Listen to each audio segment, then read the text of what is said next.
네, 반갑습니다. 네, 방금 소개받은 한국노동연구원의 김혜원입니다.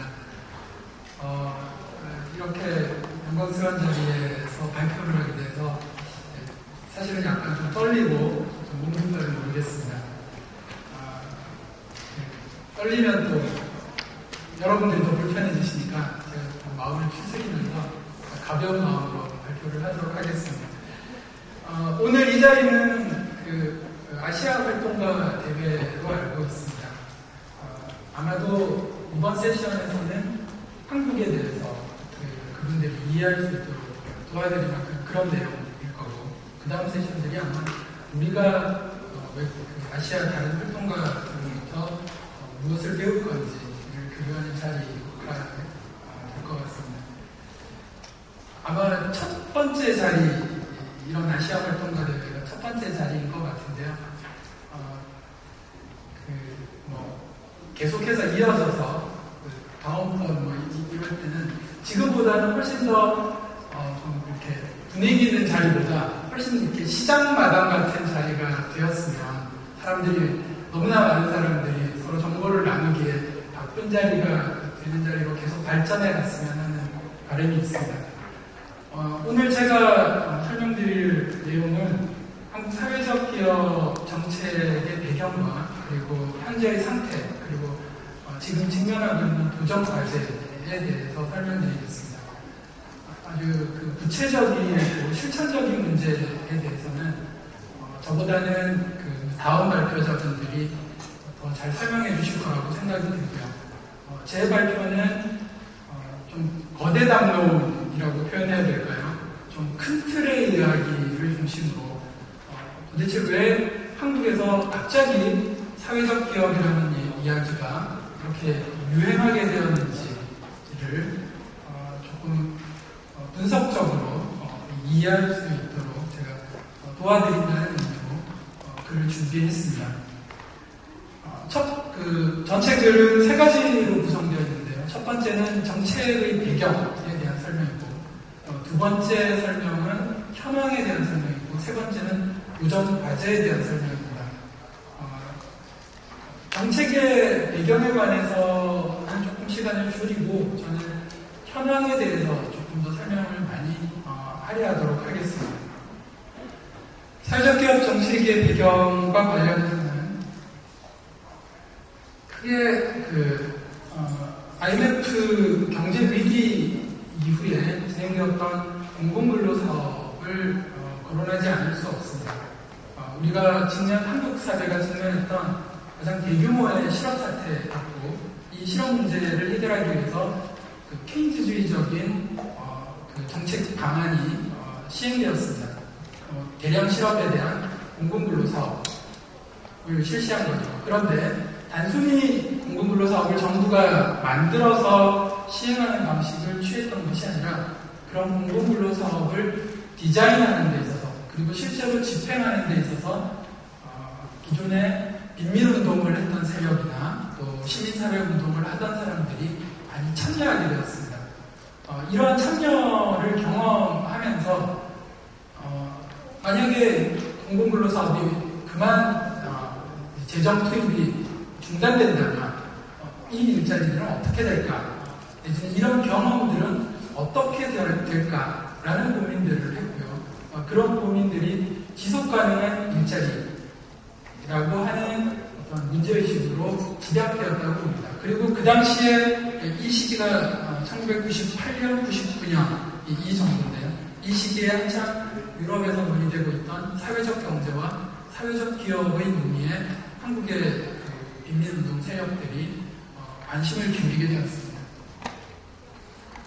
두 번째는 아마도 노동부에서 시행한 사회적 일자리 창출 사업이 중요한 계기가 됩니다.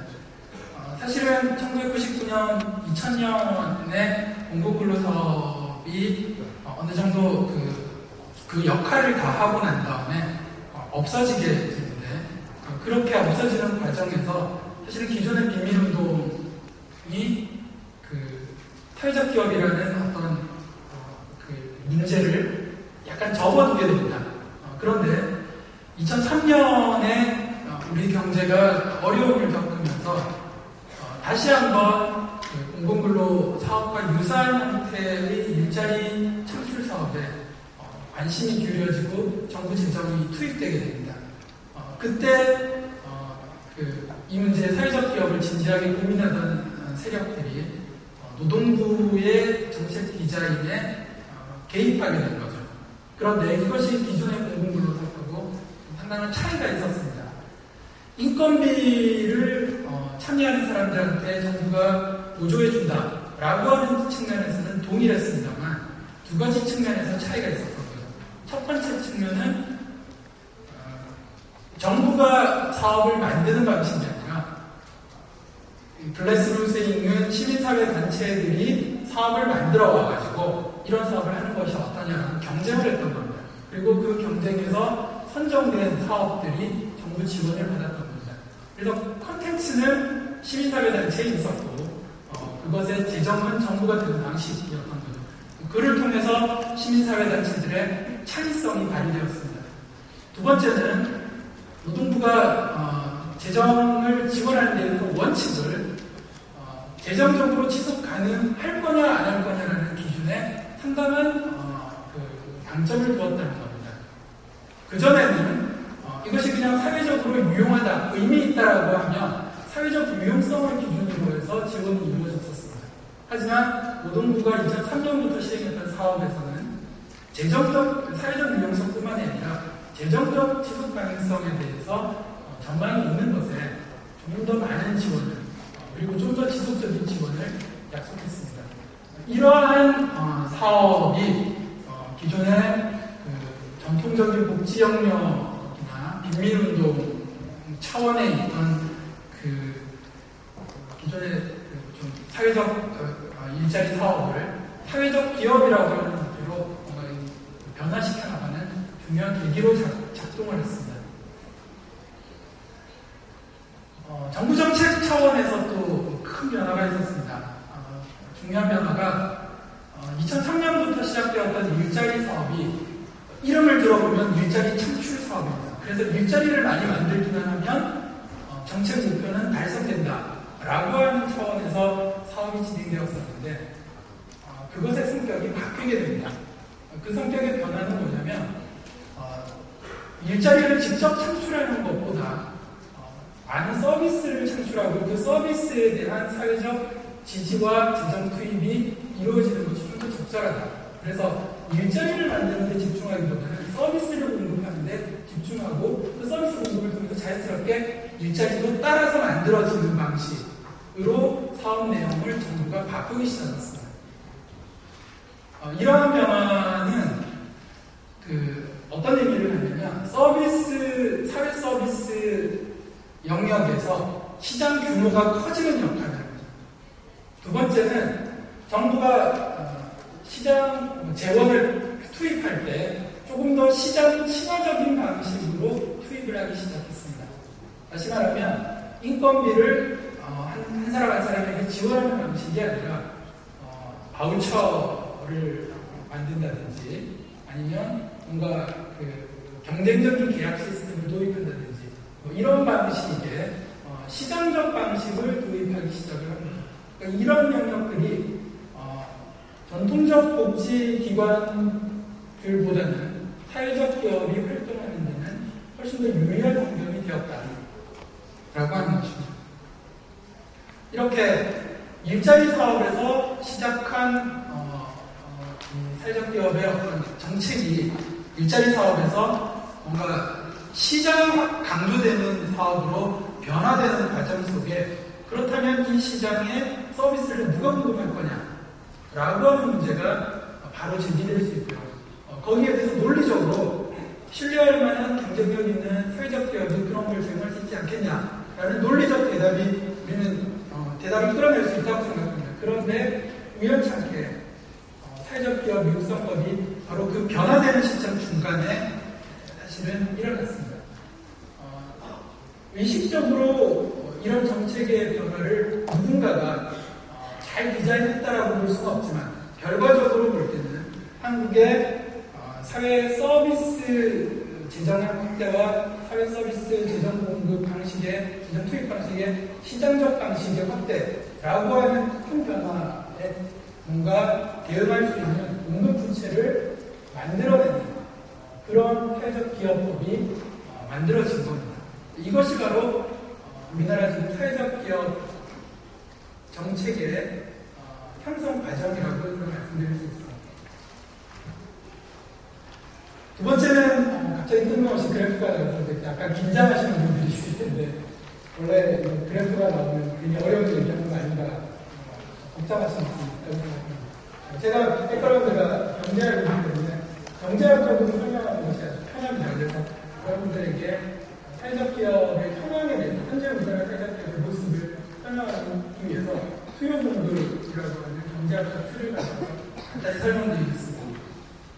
이 틀은 NC형이라는 사회적 기업에 대한 연구자가 최근에 발표한 모니파이드 티어리라고 하는 논문이 있습니다. 이 논문에서 제시하고 있는 틀을 제가 빌려왔습니다.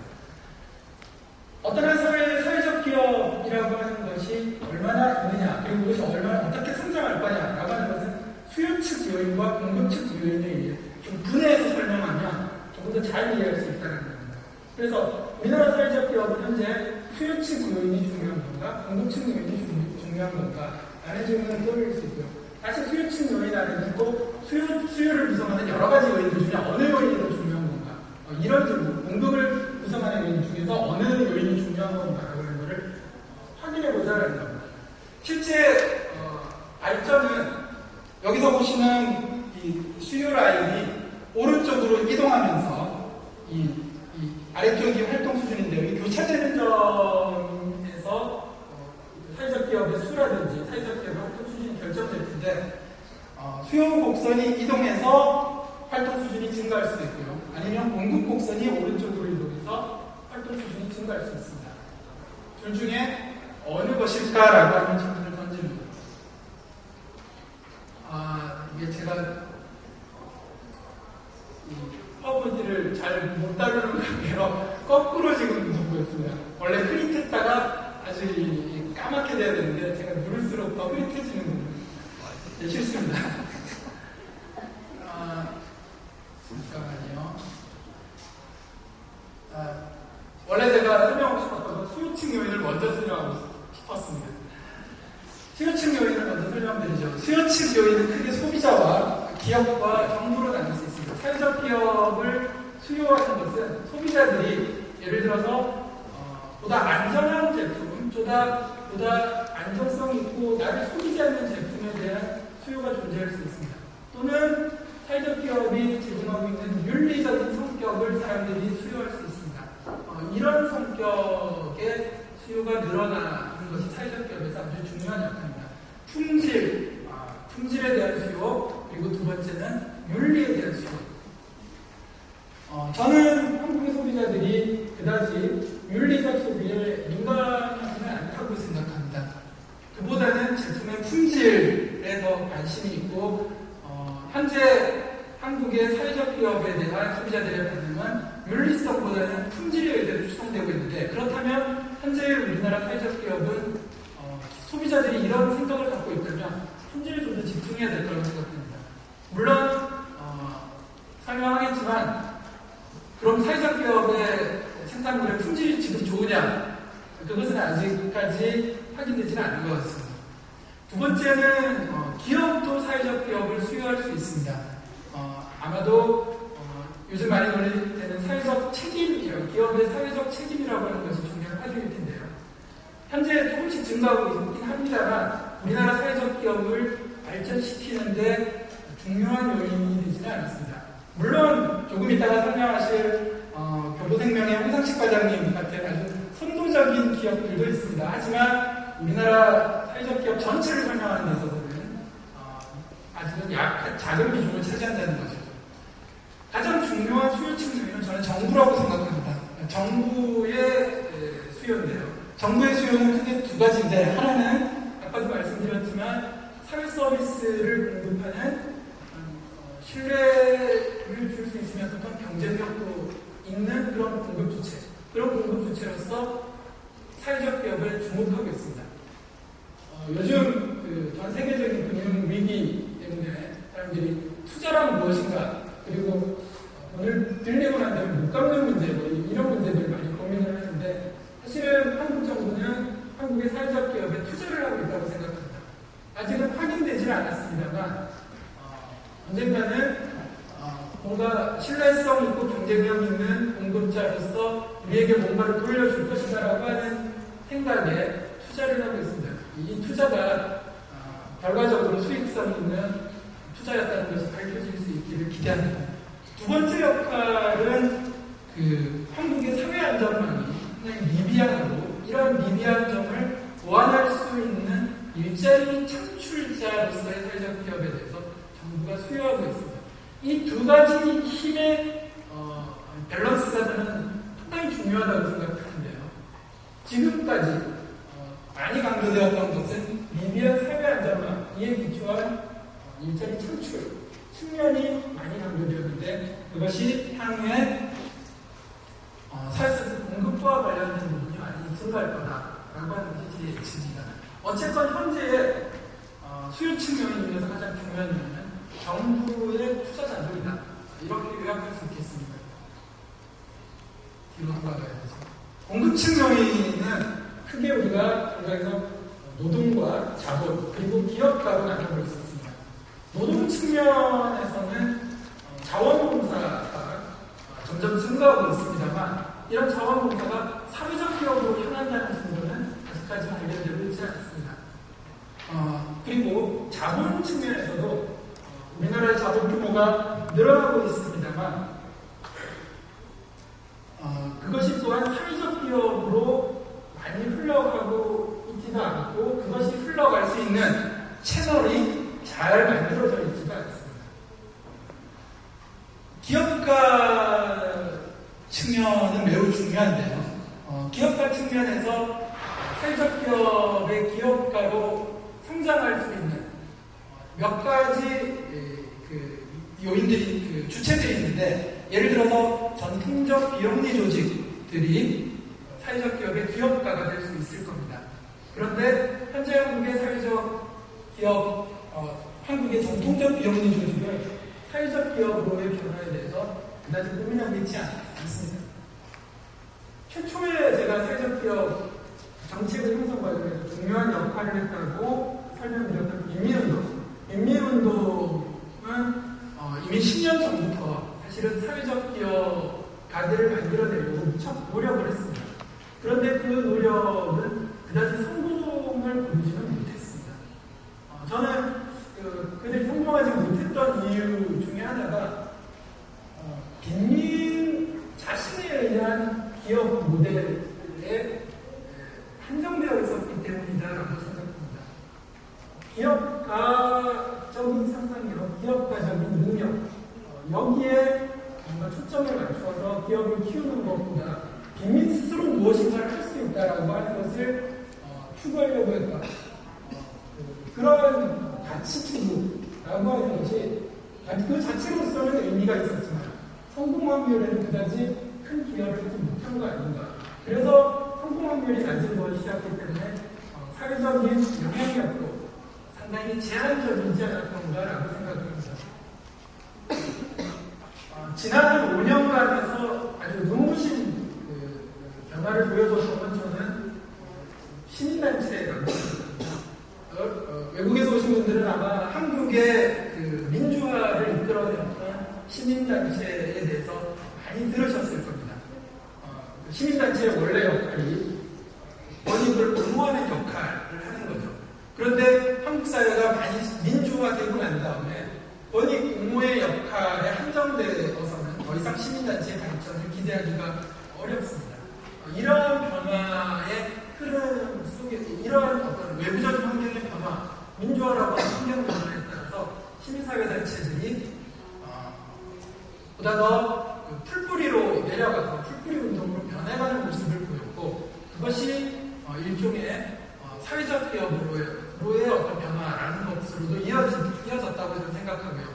노동부 사회적 일자리 사업을 통해서 상당 부분 권익 옹호 활동에 치중했던 기존의 시민단체들이 기업적 영역을 통해서 사회에 봉사하는 새로운 사업 방식에 눈을 떴다.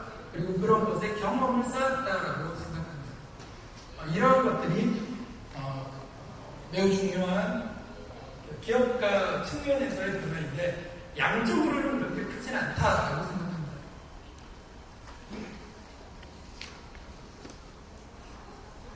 그래서 종합적으로 평가를 해보면 한국의 발전 모델은 공급 주도적인 발전 모델이라기보다는 수요 주도적인 발전 모델이었다.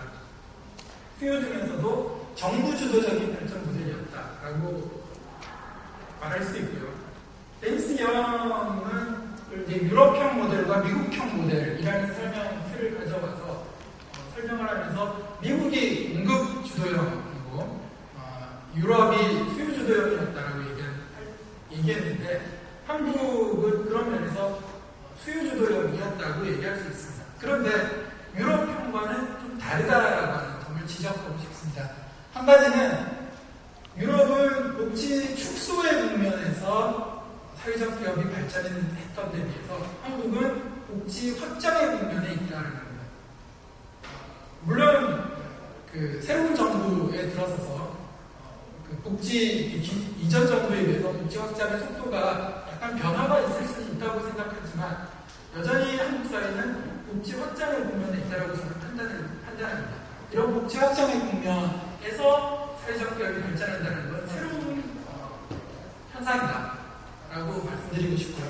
두 번째는 기존의 유럽 모델이 정부에 의해서 서비스가 공급되던 그런 모델을 민간에 의해서 서비스가 공급되는 모델로 바꿔가는 것이었다라고 하면 한국은 예전에도 정부가 공급하는 게 별로 없었다. 그보다는 오히려 민간의 전통들이 더 있었고 그래서 정부 공급 모델에서 민간 공급 모델이라기보다는 조금 제한된 민간 공급 모델에서 확장된 민간 공급 모델로 변화하고 있다. 이렇게 또 평가할 수 있습니다. 제가 강조하고 싶은 또 하나의 측면은 이 수요 주도형이라고 해서 공급 측에 활발한 대응이 없을 경우에는 성공을 기약할 수 없다는 점을 말씀드리고 싶습니다. 이 점은 데니스 형의 논문에서도 그대로 기술되고 있는데요. 저는 그 부분을 읽으면서 많은 영감을 얻었습니다. 우리는 단순히 수요가 주도할 거냐, 공급이 주도할 거냐 이런 식의 분류에 익숙해 있는데 사실은 수요가 먼저 반응하든 공급이 먼저 반응하든 결국은 그 반대쪽에서 충분한 대응이 있어야지 사실은 포괄적인 발전이 가능하다라는 겁니다. 그러면 한국이 정부 주도의 어떤 발전으로 수요가 늘어났다고 하면 거기에 대응해서 그것을 공급 측이 받아줄 수 있어야 된다. 그 중에서 노동도 받아줄 수 있어야 되고요. 예를 들면 자원봉사가 좀 더 사회적 기업으로 유입될 수 있도록 해야 되고요. 또 자본도 그 자선기관만이 아니라 사회적 기업으로도 자본이 흘러갈 수 있도록 그 길을 펴줘야 됩니다. 저는 그와 함께 매우 중요한 것이 기업가를 어떻게 양성할 거냐, 기업가들이 얼마만큼 만들어지느냐가 사실은 그 세 가지 자본, 노동, 기업가 중에 가장 중요하다라고 생각합니다. 결국 창의력 있고 리더십 있는 기업가가 많이 등장하는 것이 관건이다라고 생각합니다. 그리고 수요 측면에서도 정부가 지금 수요를 하고 있는데 정부가 재원을 투입을 했는데 결국에는 정부가 아니라 소비자가 바탕을 이어서 돈을 내야 됩니다. 그럼 소비자는 주로 품질 아니면 윤리 여기에 반응하는 거죠. 우리나라 사회적 기업은 소비자가 원하는 품질 아니면 윤리를 공급할 수 있어야 된다고 생각합니다. 그래서 소비자를 묶어내지 못하면 결국은 사회적 기업 운동은 실패할 거다. 결국 우리가 다가가야 할 것은 소비자다라고 하는 생각을 했습니다.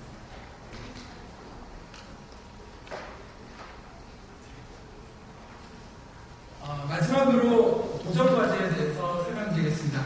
저한테 주어진 시간이 40분으로 알고 있는데 맞습니까? 제가 시간을 아주 잘 지키고 있는 것 같은데 10분 안에 도전과제에 대해서 설명드리겠습니다.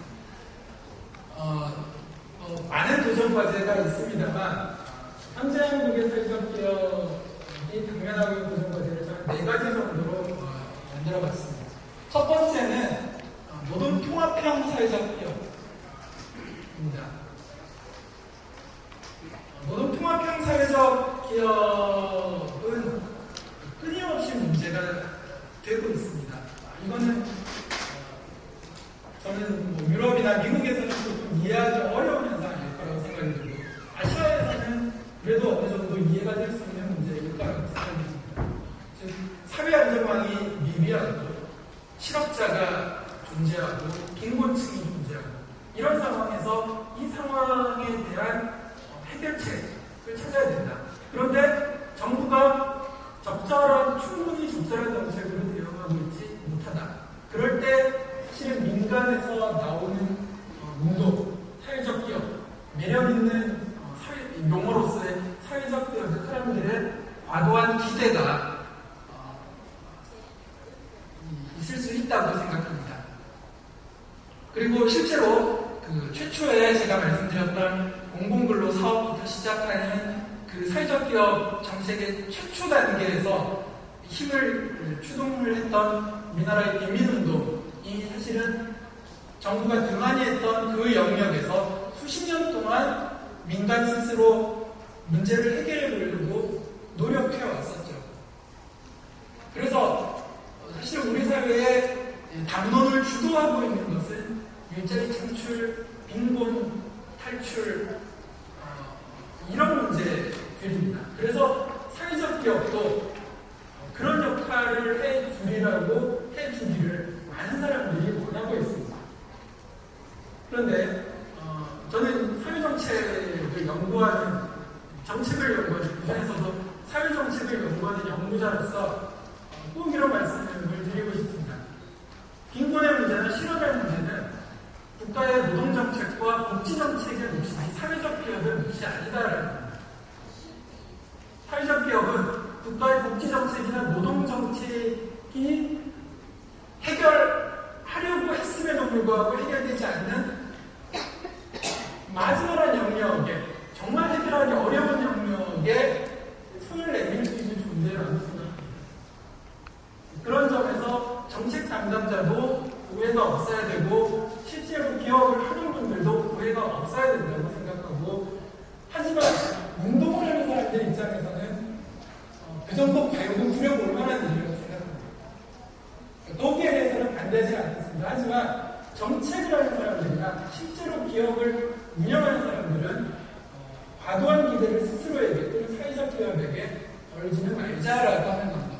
그런 점에서 저는 사회적 기업이 광범위한 빈곤층보다 사회적 배제자 중심의 비교 위에 있는 주체로서 발전할 수 있기를 희망합니다. 현재 한국 사회에서 광범위한 빈곤의 대안으로서의 정책들이 너무 많이 논의되고 있기 때문에 제가 그 부분에 대해서 첫 번째로 지적을 드렸습니다. 두 번째는 새로운 사회적 기업가를 많이 만들어내야 된다. 도대체 어디로부터 올 수 있겠느냐 그런 고민을 저는 많이 하는데요. 지금까지는 시민단체들이 전통적인 원익 공모활동에서 풀뿌리 운동으로 전환을 하는 그런 것들을 통해서 많이 공급이 되었다고 생각이 듭니다. 새로운 영역이 저는 더 많이 발굴돼야 될 거라고 생각되는데요. 한 2가지 정도를 생각해봤습니다. 첫 번째는 협동조합입니다. 기존의 협동조합은 한국에서의 협동조합은 실패의 연속이었습니다. 협동조합은 어떤 성공적인 제3섹터의 주체로서 발전하지 못했습니다. 저는 최근에 소비자 생활협동조합이 새로운 가능성을 보여주고 있다고 생각합니다. 이 지점에서 이제 기억해야 될 것이 아마 먹거리에 대한 먹는 음식에 대한 소비자들의 불안 가치가 높아지는 그런 불안을 해결하는 대안으로서 소비자 생활협동조합이 한국 사회에서 주목받고 있습니다. 저는 아까 사회적 기업의 수요 중에서 수요를 구성하는 부분이 소비자가 있다고 소비자들에게 두 가지 측면에서 사회적 기업의 활동을 수요하는데 하나가 품질이고 또 하나가 윤리라고 했습니다. 첫 번째 품질 부분에서 생활협동조합이 가능성을 보여주고 있는 거라고 저는 생각합니다. 그래서 이 부분에서 뭔가 발전이 있을 것 같고요. 두 번째는 전통적인 자선기관입니다. 기존의 전통적 복지기관들이 너무나 정부의 재정에 의존해서 정부의 사업만을 대행하는 그런 기관이 계속 있었기 때문에 지난 5년 동안 사회적 기업 운동에서 전통적 복지기관에 대한 기대가 그렇게 많지 않았습니다. 하지만 미국이나 영국이나 이런 곳에서 사회적 기업 가들이 배출되는 모습들을 보면 전통적 복지기관이 뭔가 기업적 영역을 자회사 형태로 확대하면서 거기서 뭔가 새로운 아이디어들이 나타나는 점들이 많이 있습니다. 실제로 우리나라 전통적 복지기관들은 네트워크도 강하고 재원도 많이 있습니다. 그렇다면 이 사람들에게 기업가적 마인드만 추가되면 훨씬 폭발적인 성장을 할 수 있을 거다.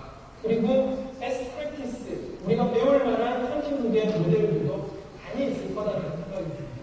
그래서 지금까지는 주목하지 않았던 전통적 복지기관의 상업적 활동을 우리가 어떻게 확대할 수 있도록 제도를 어떻게 개선할 건지 이런 문제들에 대해서 저는 많이 고민이 이루어져야 된다라고 생각합니다.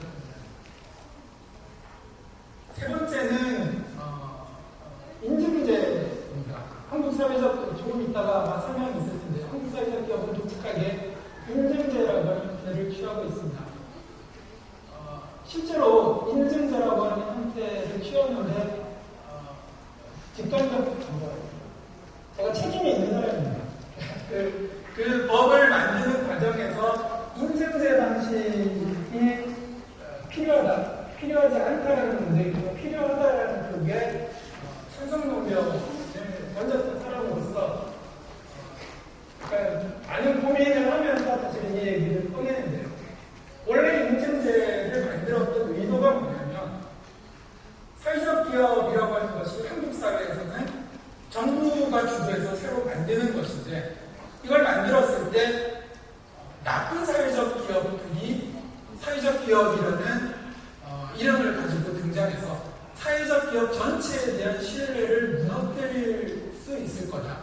그런 위험을 줄일 필요가 있다라고 하는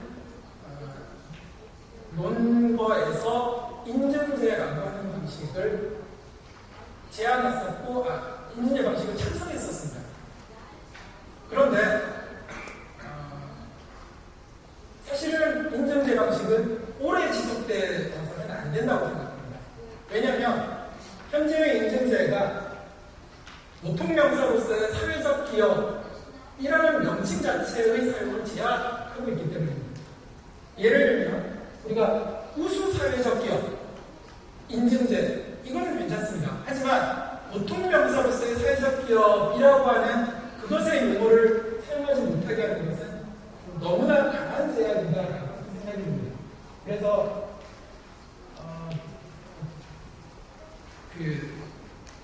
지금 이제 1년 정도가 지났고요. 법을 시행한 지 1년 정도가 지났는데 법 시행하고 이제 3년 정도 내에 인증제에 대해서 우리가 성과에 대해서 검토하고 재평가를 해서 법 개정 논의를 할 필요가 있다. 저는 그런 생각을 하고 있습니다. 그와 관련해서 제가 말씀드린 부분은 인증제가 가진 약점 중에 하나인데요. 주식회사, 회사 형태로 되어 있는 사회적 기업이 인증을 받아서 지금 들어와 있는데 이런 기업들이 난 더 이상 사회적 기업을 하지 않겠다 라고 선언해버리면 거기에 대해서 기부했던 많은 사람들은 어떻게 됩니까? 결국 나쁜 사회적 기업에게 돈을 준 꼴이 되는 거 아닙니까?